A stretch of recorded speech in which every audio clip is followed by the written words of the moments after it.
Price Lord. கர்த்தருடைய பரிசுத்த நாமத்துக்கு மகிமை உண்டாவதாக. இந்த வியாழக்கிழமை காலையிலே உங்களை சந்திப்பதிலே மிகுந்த சந்தோஷம். இந்த நாளுடைய ஆசீர்வாதத்துக்கு ஒரு வேத பகுதி வாசிப்போம். மீகா 5ஆம் அதிகாரம் 5ஆம் வசனம். இவரே சமாதானக்காரனர். அசீரியன் நம்முடைய தேசத்தில் வரும்போது, நம்முடைய அரண்மனைகளை மிதிக்கும் போது 7 மேய்ப்பரையும் மனுஷரில் 8 அதிபதிகளையும் அவனுக்கு விரோதமாக நிறுத்துவேன். ஆண்டவராகிய கர்த்தர் இங்கே தெளிவாய் மீகாய் மூலமாய் தம்முடைய எருசலேமின் குடிகளுக்கு, யூத ஜனங்களுக்கு சொல்லுகிறார். இந்த காலவேளையிலே உங்களுக்கும் எனக்கும் கர்த்தராகிய இயேசு கிறிஸ்து பரிசுத்த ஆவியானவரை கொண்டு நமக்கு சொல்றார். என்ன சொல்ற? இவரேனா கர்த்தராகிய இயேசுவே சமாதானக்காரனர். அந்த சமாதானக்காரனர் நம்ம வீட்டுக்குள்ள இருக்கும்போது, நமக்குள்ள இருக்கும்போது, நம்முடைய தேசத்திலே, அதாவது நாம் குடியிருக்கிற பகுதியிலே, நாம் வேலை செய்கிற பகுதியிலே, நம்முடைய அரண்மனைகளை மிதிக்கும் போது, அதாவது சத்துரு பிசாசு அவருடைய வல்லமைகள், அப்ப அரண்மனை என்பது நம்முடைய வீடு, நம்முடைய வாசல், நம்முடைய குடும்பம், அதை தொந்தரவு செய்யும் போது ஆண்டவர் நம்மளை பாதுகாப்பதற்காக 7 மேய்ப்பரையும் மனுஷரில் 8 அதிபதிகளையும் அவனுக்கு விரோதமாக நிறுத்துவேன். பயப்படாதீங்க. அதனால்தான் ஒரு சபையோடு நம்ம ஐக்கியமா இருக்கணும். சபை விட்டு சபை போயிட்டே இருக்கக்கூடாது. அந்த பாஸ்டர்கிட்ட சண்டை போட்டுக்கிட்டா வேற சபைக்கு போறது, அந்த சபையில் இருக்கிற விசுவாசம் சரியில்லைன்னு இன்னொரு சபைக்கு போறது, இவங்க செய்த தப்பெல்லாம் அவங்க உணர்றதே கிடையாது.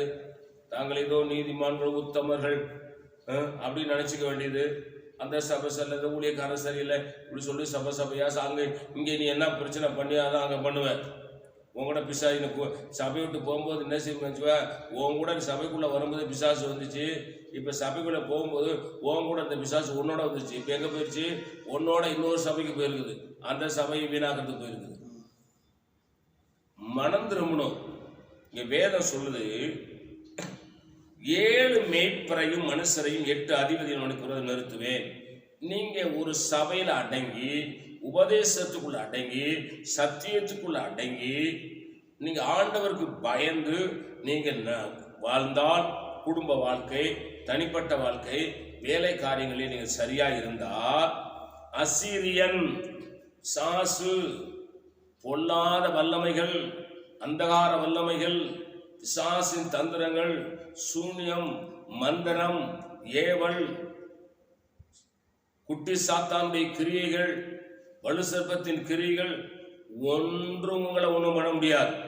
காரணம், அசீரியன் உங்களுடைய தேசமாகிய உங்கள் கிராமத்துக்குள்ளே, உங்கள் வீட்டுக்குள்ளே, அரண்மனையாக உங்கள் வீட்டுக்குள்ளே அவன் வரும் பொழுது ஆண்டவர் உங்களை பாதுகாக்கிறதுக்கு 7 மேய்ப்பரை ஏற்படுத்துகிறார், 8 அதிபதிகளை ஏற்படுத்துகிறார். தேவன் சும்மா கை கட்டி வேடிக்கை பார்க்கிறவர் அல்ல.